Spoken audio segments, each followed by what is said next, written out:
happens when a college student volunteers to serve at an SC conference and starts a journey that leads to high levels of achievement and leadership in HPC. We'll look at a case study next.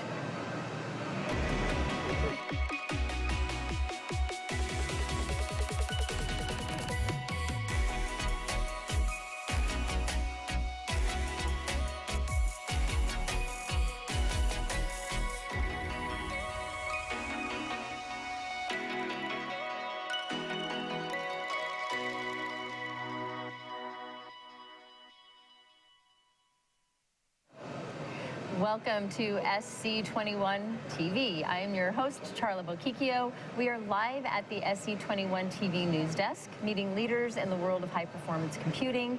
With me now is former SC Chair Ralph McEldowney. Welcome, Ralph. How are you? Thanks, I'm great. Sorry I messed up your name there. That's okay. It's late in the day, and my mouth doesn't want to do what my brain tells it to. So. It is late in the day. Welcome. It's an exhausting SC week. How's your week been so far in general? It's been great. Good. Yeah. Excellent. It's really great to see so many people here at the conference and on the show floor. Yeah, and hopefully it'll just grow for next year. We're expecting that in-person component. So before we really start, go ahead and explain what your day job is, just a little bit about it, so that we kind of know where you're coming from. Most people that are watching are probably going to know who you are anyway, but who are you? What do you do? Right. So I'm a computer engineer. I work for the U.S. Department of Defense in the High Performance Computing Modernization Program. Excellent. And I am matrix there from the Air Force Research Laboratory. And I serve as the Associate Director for Networking. So I manage the DoD's wide area network for our high performance computing community. Excellent. An important job. We have quite a few people who use the network, 200 sites around the country, lots of big bandwidth, supporting the DoD research, test, and engineering communities. Wow. And you've been at that in that position for quite a while? About 12 years, or since 2012. So okay. Yeah.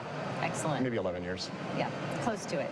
So before we look at your career journey, let's talk about where you are now with SC, in regards to SC.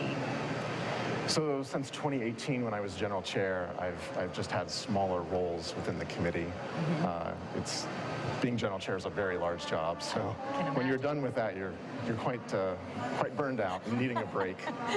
So this year I've been serving on the virtual logistics team, helping deliver the content, the tech program content to the world via the hub platform. Excellent. And then being the awards liaison to the virtual logistics committee. So. Yeah. So I want you to talk a little bit about your background and what brought you to kind of some of the highlights with SC. You know, what brought you to being the chair at the time and the SciNet chair. Right. So my very first volunteer experience with SC was in 1999 when I joined the SciNet team at the encouragement of one of the contractors at our supercomputer center site. And he got me involved. He got me laying fiber for SciNet on the convention center floor, crawling around on the floor, taping fiber down.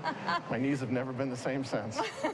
And how old were you at that point? Oh, 1999. I would have been 34, 35 years old. Yeah. So fairly early in your process in your career. Yeah, it was new to the HPC field at that point. For sure. Having just gotten into the Air Force's High Performance Computing Center a few years before. Gotcha.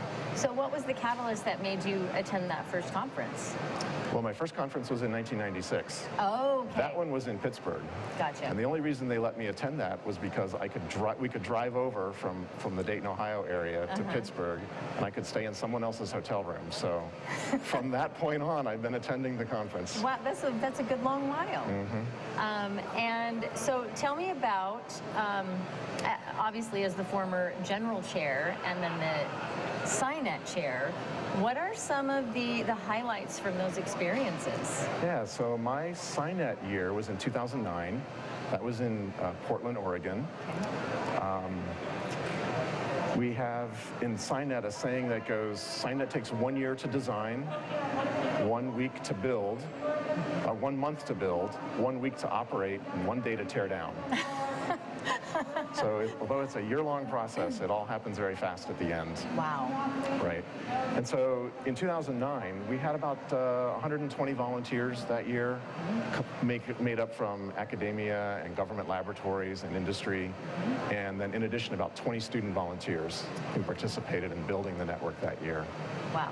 Yeah, and every year SciNet just gets built a little bit bigger and a little bit better. I was going to say, I mean, now how many volunteers? Yeah, well, this year's a little bit different, but SciNet had, pre-pandemic, had gotten up to just under 200 volunteers. Okay, wow. So some growth, big growth on the bandwidth side. In 2018, when I was general chair in Dallas, SciNet that year broke its record for bandwidth and was just over 4 terabits per second of aggregate bandwidth. Wow. So within that 4 terabits per second that year, we determined that we could move, I think it was 4,000 high-definition movies from Netflix across our network in 45 seconds. Oh my goodness. So that's how much bandwidth SciNet brings to the show. That's remarkable. Yeah, I mean, really that's on a scale that's just kind of mind-blowing for the typical Netflix viewer, right? 4,000 of those movies in 45 seconds, if you can absorb it. Awful lot. Wow, wonderful. Any other highlights from those years for you? Yeah, so in 2018, when I was the general chair, our tagline that year was HPC Inspires. And so to me, the HPC Inspires tagline meant innovation, which is seen on the exhibit floor from all the industry innovators, right? Delivering all of the different components of an HPC ecosystem, whether it's networking or the computing or the storage or the applications. So that's what innovation meant to me. The other part of Inspires was insight.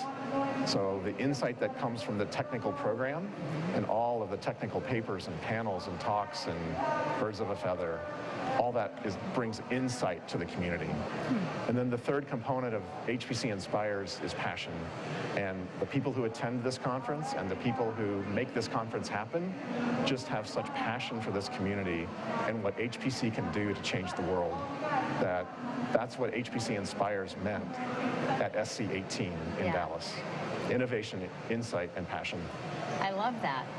I've definitely seen the passion side just sitting across the desk from people that I've been interviewing here this week. It's clear. Yeah, so when you ask me what am I doing this year, well, it's hard to break away from supporting this conference, no matter what your role has been, because the community is so good and just so passionate about what they do. Yeah, I can see that. You really build lifelong relationships that become not just colleagues, but they become friends. Yeah. So some people that were around in 1999 are still around. That's great. And it's nice to call them friends. Yeah. I imagine last year was a completely different experience, right? Being all virtual. Yeah, it was very tough. It was very tough not to be with everyone. I'm sure. And rekindle those relationships. Yeah. Have there been some challenges this year that you've seen the conference go through just from where you sit as far as the hybrid things going? Yeah, there's challenges when we're delivering this hybrid conference. Sometimes it feels like we're delivering two conferences, the in-person conference and the virtual conference. Yeah. So I think the conference will have to make some decisions on what they really want to take virtual next year, in the hopes that there'll be more attendees and more exhibitors next year, and the in-person conference will grow a little bit bigger. That's the hope, right? Yeah, that's the hope. Yeah. But then the conference is going to have to decide what they want to deliver virtually. For sure. What would your advice to any viewers be, or anyone for that matter, who might want to participate next year in any capacity? Yeah, this conference is totally volunteer driven. In a typical year, in 2018, we had 700 plus volunteers that make this conference happen. Now, 400 or so of those are the tech program folks who are evaluating the tech program papers and selecting workshops and selecting tutorials. But there's another 300 people, several hundred in SciNet, and another 100 or so that on the regular committee that make all of this happen. So my advice would be to find a way to get involved. If you're passionate about this community and HPC like we are, find a way to volunteer. Right. If you know a committee member, contact that committee member. There's also a way to put your name into the volunteer list on the SC21 website. Okay. And tomorrow it might be on the SC22 website. Right. As we launch SC22 tomorrow. Yeah. So people can find a way to get into the community. And maybe they start out taping fiber to the floor in SciNet, or they start out reviewing technical papers to contribute to the selection of the content. You know, you typically don't jump right into a high-level leadership role, but you build up within your community and help serve different aspects of the conference. Yeah, like in any field, you've got to work your way up. Yeah. But it seems like it's pretty easy if people want to get involved. It's pretty easy to be able to volunteer. It is very easy, and the general chair this year, Brana Stacipinski, was very encouraging of new people to get involved. He brought a lot of new people into the committee. Yeah. Because folks like me are, you know, wanting to either phase out or phase down. So it takes new people coming behind us, and that's important to keep this conference going. For sure, and that younger generation of potential future leaders. Right. We need to build that pipeline. Yep. Yeah, those students, I imagine the student program is really important. Student programs are so great at SC. We have the student programs as a whole are called Students at SC, and there's several different components amongst that. One is the student cluster competition, which brings in groups from all over the world to compete against each other on running high-performance clusters, to run benchmarks and applications, and they kind of compete against each other to see who can do the best. That's great. And then another whole aspect of students is the student volunteer program. So in a typical year, we would bring in close to 200 students, maybe a little less than 150 students or so, from all over the world, and they contribute to the conference in any way they can by helping regular volunteers with what they need done. And by students, we don't mean necessarily just the typical college or grad school student. I mean, we've got grandpas that are in grad school, right? We do. I'm sure we have. Yeah. Anyone in an undergrad or graduate situation can volunteer. We have a lot of PhD candidates who are actually volunteering for the conference. So there's always a place for someone. And there is, even at the undergraduate level. I love that. And I was even talking to a group of people that were talking about the high school level, even getting involved in high school. Yeah, I know in, I think it was maybe Denver in 2017, I know we brought some high school students through, groups through, to give them a feel for what the conference was about. And it actually opened someone's eyes. I was speaking to some students earlier, and there was a high school student that learned for the first time about high-performance computing in that program, or I guess the Denver conference. Yeah. And he's here today, this week. Yeah, and it's great when we can get the student volunteers graduated into regular committee roles. Right. And SciNet has done that. We had a student volunteer in 2019. I don't know if that was the only year he was involved, but he's graduated to the team lead for SciNet Logistics. I love that. And is just doing an amazing job. Yeah. Everyone loves the work he's doing. Yeah, and you've been here long enough to see that progression probably with a lot of people that have kind of moved up through the ranks. Yeah, it's really great to see. Yeah, that's fantastic. Yeah. So how do you think that SC conferences offer sort of the professional development opportunities to organizations that supply the conference with these volunteers? SC is absolutely great for personal and professional development. You know, a lot of the SciNet volunteers, they're network geeks, if you will, and they like to just sit in the corner and configure routers all day long. But when they get an opportunity to be on the SciNet committee and maybe have a little bit of a leadership role, it helps them grow their leadership skills. And we have regular committee meetings throughout the year. We ask people to make presentations, so it gives them an opportunity to put a presentation together and deliver it. So it's all about the personal and professional development in their individual skills that helps them on the day job. Right. They may not get those opportunities on the day job, but they can get them here. Yep. And they can advance. Yeah. And they can advance through the SC structure to greater and greater responsibilities. Right. Interesting. I love hearing about this aspect of SC, which we haven't talked about to anyone yet today. So I really appreciate your insight on it. SC always, well, we already talked about that really. So I guess for looking forward to next year, is there anything specific that you're looking forward to happening at the conference next year? Any highlights, or just on a personal level, what you're looking forward to? Yeah, I think I will continue to help support the Virtual Logistics Committee next year. Okay. It's important that we continue to support the people who are remote. Yeah. for the near term. Right. There are some certainly travel restrictions, and a lot of international people couldn't be here with us. Yep. Our conference in 2018 was the first conference to break 13,000 attendees, and we were approaching 20% international. Wow.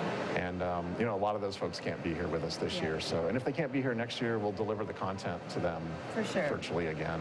But what would your advice be for people on the fence about whether they're participating virtually or in person next year? Well, I think it's a personal decision and it's an organizational decision. Yeah. I would encourage them to come if they have the opportunity. Yeah. Yeah, but if they don't, they'll still be able to connect. Right. I think that's an important thing. And like you said before, this year is kind of that learning curve of how do we make the best experience of both worlds for another hybrid conference. Right. Yeah. A lot of challenges. Right.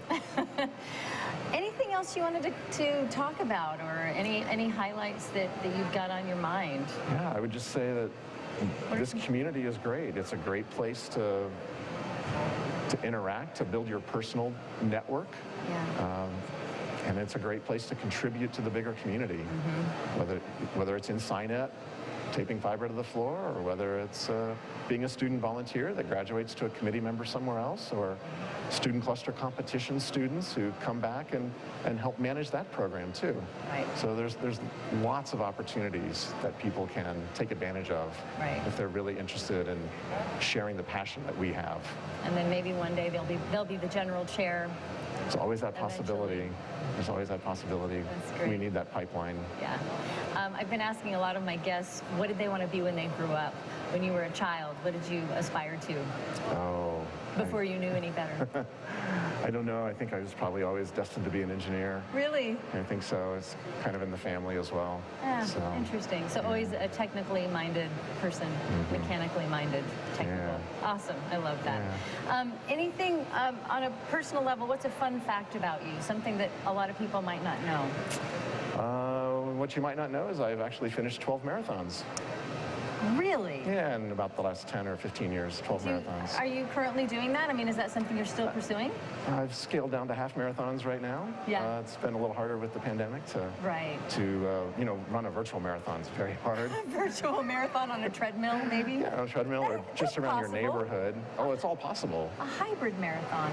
Well, yeah. A lot of races did go hybrid, where they had an in-person component, but then people could run it virtually, meaning running at home or on their local trail system. Yeah. So interesting. That is an interesting fun fact about you, and a very difficult achievement, because not a lot of people run marathons.